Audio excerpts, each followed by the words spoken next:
श्री आलोक कुमार सुमन।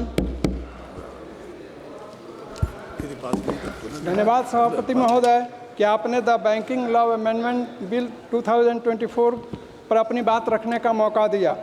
भारतीय अर्थव्यवस्था को आगे बढ़ाने में बैंकों की महत्वपूर्ण भूमिका रही है। सरकार ने समय समय पर सुधार कर बैंकिंग सिस्टम को बेहतरीन बनाने की प्रयास करते रही है। वर्तमान विधेयक the banking law amendment bill 2024 का लाने का उद्देश्य यह है कि बैंकिंग व्यवस्था और अधिक सुगम हो तथा देश में इन्वेस्टर को और डिपॉजिटर्स को और ज़्यादा प्रोटेक्शन मिले।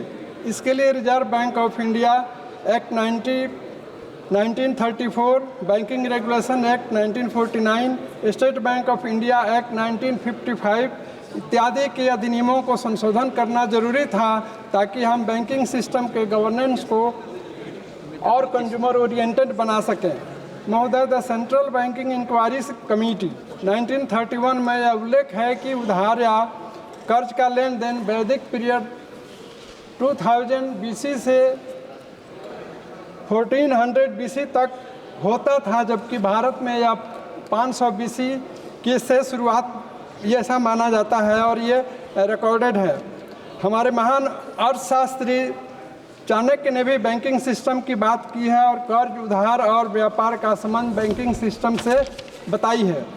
भारतीय इतिहास देखने से पता चलता है कि बैंकिंग व्यवस्था में वैदिक पीरियड से लेकर आज तक समय के अनुसार इसके रूल्स और रेगुलेशंस को अमेंड किया गया है ताकि वर्तमान परिप्रेक्ष्य में हम डिपॉजिटर्स और इन्वेस्टर्स की हितों को पूरा कर सकें और इससे जुड़े लोगों को अच्छी व्यवस्था दे सकें।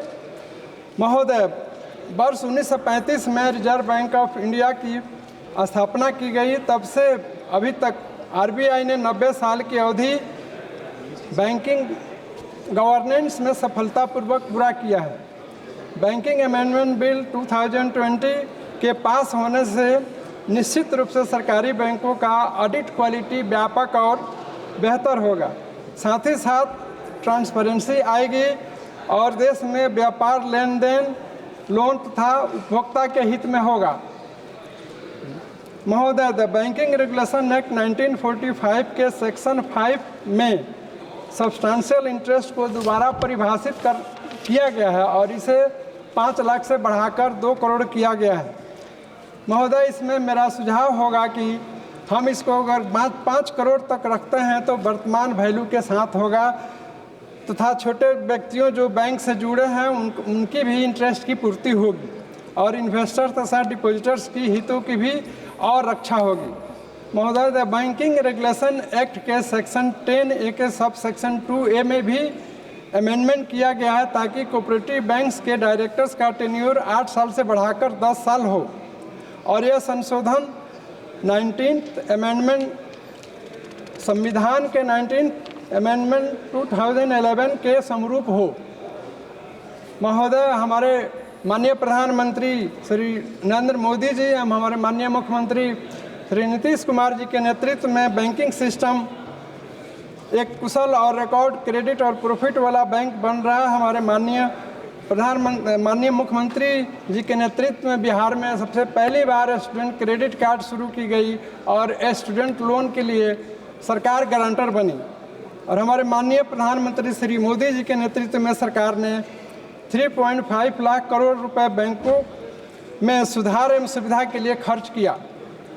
महोदय, यह कुशल नेतृत्व का ही प्रभाव है कि वर्ष 2018 में जो नॉन परफॉर्मिंग एसेट 11.25% था, जो 2023 में इसमें 3% की कमी आई। RBI की डेटा के अनुसार 57,585 करोड़ रुपए 2015-16 में राइट ऑफ किया गया और वर्ष 2016-17 में 81,683 करोड़ और वर्ष 2017-18 में 1,28,229 करोड़ रुपए राइट ऑफ की गई। महोदय, इस विधेयक पर अपनी बात रखते हुए मैं कुछ और सुझाव देना चाहता हूँ। Sir, 1 minute please conclude. खत्म हो गया। सुझाव देना चाहूँगा कि देश में बैंकिंग सिस्टम से आम आदमी और व्यापार को दूर दराज और गांव तथा पहाड़ी इलाकों में रहने वाले लोगों को भी बैंकिंग सुविधा मिले। गांव में जहां पर बैंक अभी तक नहीं है तथा आबादी 10,000 से ज़्यादा है, वहां पर बैंक की परमानेंट यूनिट की स्थापना की जाए ताकि किसान और आम आदमी और उसके ट्रेडिंग की बैंकों से वो फ़ायदा ले सकें। और मेरा एक और सुझाव है कि बैंकों में खाली पड़े सभी परमानेंट वैकेंसीज को भरी जाए ताकि बैंक के काम काजों में और ज़्यादा इजाफा हो। महोदय, शिक्षा के लिए लोन जो कि हायर एजुकेशन पाने के लिए दिया जाता है उसको भी सिंप्लीफाई करके अधिक से अधिक छात्रों को लोन दी जाए। इंडियन बैंक एसोसिएशन के डाटा के वर्ष 2022-23 में 24,997 करोड़ रुपए का लोन दिया गया था। बस एक minute, last line sir, please conclude. और वर्ष 2023-24 में 28,699 करोड़ रुपए का लोन दिया गया, जो कि एक सराहनीय कदम था। महोदय, मैं इन्हीं शब्दों के साथ इस बिल का समर्थन करते हुए अपनी बात समाप्त करता हूँ। धन्यवाद।